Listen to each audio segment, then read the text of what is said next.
तो हेलो मेरे प्यारे दोस्तों, कैसे हैं आप सब। मैं उम्मीद करता हूँ आप लोग बिल्कुल ठीक होंगे। तो दोस्तों, यह कहानी एक सच्ची घटना पे आधारित है। अगर कहानी आप लोगों को पसंद आता है तो प्लीज़ यह वीडियो को एक लाइक कर दीजिएगा। आइए कहानी को शुरू करते हैं। थ्री किंग चर्च, सत्ता, जहर और तीन भटकती रूहें। गोवा की खूबसूरत वादियों में एक पहाड़ी है, कोयलम हिल।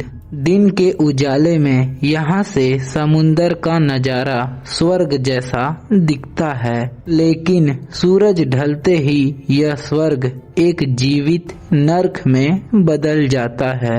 यहाँ खड़ा है थ्री किंग चैपल्स, जिसके सीने में दफन है तीन राजाओं के नफरत और मौत की सच्ची दास्तान व मनहूस रात की शुरुआत। ये बात साल 2018 की है।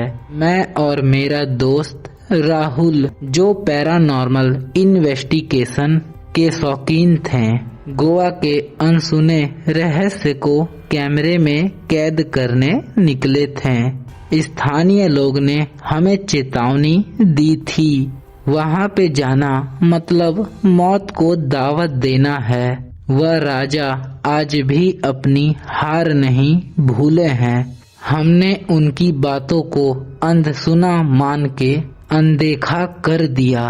रात के करीबन 11:30 बजे थे। हमारी बाइक उस सूनी पहाड़ के ढलान पर रेंग रही थी। जैसे जैसे हम चर्च के करीब पहुंच रहे थे, तापमान में अचानक गिरावट महसूस होने लगी। ऐसा लग रहा था कि मानो हवा जम गई हो। चर्च का खौफनाक मंजर।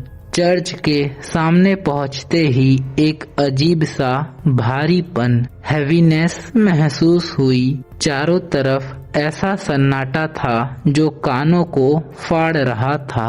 राहुल ने अपना नाइट विजन कैमरा ऑन किया।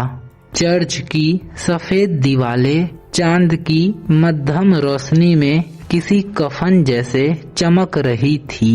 जैसे ही हमने कदम अंदर रखा, एक सड़ांत भरी बदबू ने हमारा स्वागत किया। वह खुशबू नहीं, बल्कि किसी पुराने लाश की गलने जैसी गंध थी। भाई, यह स्मेल कुछ ठीक नहीं लग रहा है, राहुल ने कांपती हुई आवाज में कहा। तभी चर्च की अचानक भारी पीतल की घंटी बज उठी। टन टन टन। हवा का एक झोंका तक नहीं था। फिर वह घंटी अपने आप कैसे हिली, हमारे रोंगटे खड़े हो गए। इतिहास का खूनी पन्ना। कहते हैं सदियों पहले तीन पुर्तगाली राजाओं, होल्गर, एर्वेंसो, सेबेस्टियन और विसेन के बीच इस क्षेत्र पर राज करने के विषय में जंग छिड़ी थी। होल्गर सबसे ज्यादा लालची था। उसने दोस्ती का ढोंग रचा और बाकी दो राजाओं को इसी चर्च में दावत के लिए बुलाया। खाने में जहर मिला दिया गया। जब सेबेस्टियंस और विसेंट तड़प तड़प के मर गए, तो होल्गर अपनी जीत का जश्न मनाने लगा। लेकिन प्रजा को जब इस गद्दारी का पता चला, तो उन्होंने चर्च को घेर लिया। भीड़ के गुस्से से बचने के लिए होल्गर ने वही जहर पी के खुदकुशी कर ली। तब से उन तीनों की रूहें इस चर्च के कैद में है। चर्च के पिछले हिस्से में जहाँ पुरानी कब्र है, वहाँ अचानक एक परछाई गुजरी। मैंने अपनी फ्लैश लाइट उस तरफ घुमाई। जो हमने देखा वह किसी भी बुरे सपने से बदतर था। दूर वेदी के पास तीन आकृतियां खड़ी थीं। उन्होंने राजसी सलवादा पहना था लेकिन उनके चेहरों पर मांस नहीं था, सिर्फ काली लटकती खाल थी। उनकी आंखों की जगह 2 अंधेरे काले गड्ढे थे जिनसे काला तरल लिक्विड बह रहा था। अचानक उनमें से एक आकृति हमारी तरफ मुड़ी। उसका हाथ हवा में उठा जैसे वह हमें कुछ पीने के लिए दे रहा हो। जहर, इसे पीना ही होगा।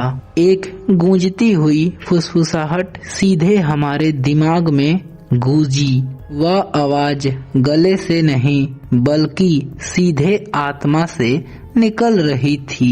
फिर हम लोग पीछे की ओर भागे, लेकिन मुख्य दरवाजा किसी अनदेखी ताकत ने जोर से बंद कर दिया। धड़ाम, राहुल जमीन पर गिर पड़ा। उसका शरीर ऐंठने लगा जैसे उसका कोई दम घोट रहा हो। फिर मैंने चिल्लाते हुए दरवाजे को पीटा, हमें जाने दो। तभी मोमबत्तियां अपने आप जल उठी, लेकिन उनकी लौ नीली ब्लू फ्लेम थी। वह 3 राजाओं की आत्मा हमारी तरफ घेरा बना रही थी। उनकी हंसी ऐसी थी जैसे सूखी लकड़ियां टूट रही हो। पता नहीं कैसे मैंने अपने जेब से हनुमान चालीसा निकाली और जोर जोर से पढ़ने लगा। अचानक एक तेज धमाका हुआ और दरवाजा खुल गया। हम लोग बिना पीछे मुड़े अपनी बाइक की तरफ भागे और तब तक नहीं रुके जब तक हम लोग शहर की रोशनी में नहीं पहुंच गए। अंजाम, जब अगली सुबह हम लोग ने कैमरे की फुटेज देखी तो हमारे होश उड़ गए। फुटेज में हम दोनों अकेले नहीं थे। हमारे पीछे 3 धुंधली परछाइयां लगातार चल रही थी और एक पल ऐसा आया जब एक परछाई ने राहुल के कंधे पर हाथ रखा था। आज 6 साल बीत गए हैं। मैं तो ठीक हूँ, लेकिन राहुल उस रात को अभी तक भूल नहीं पाया। उसे आज भी अंधेरे में 3 लोग खड़े हुए दिखाई देते हैं। डॉक्टर इसे ट्रॉमा कहते हैं, लेकिन मैं जानता हूँ उन 3 राजाओं ने राहुल का पीछा नहीं छोड़ा है।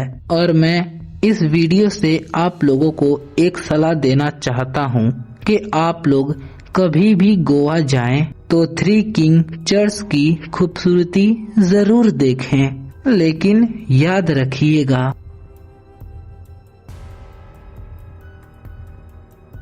क्योंकि वहाँ पे आज भी सत्ता की भूख खत्म नहीं हुई है। तो यह कहानी अब यहीं पे अंत होती है। कहानी आप लोगों को कैसा लगा आप लोग मुझे कमेंट बॉक्स में बता दें, ताकि मैं अगला कहानी इससे भी डरावनी ला सकूं। तो आज के लिए इतना ही, मिलते हैं नेक्स्ट वीडियो में। Bye bye.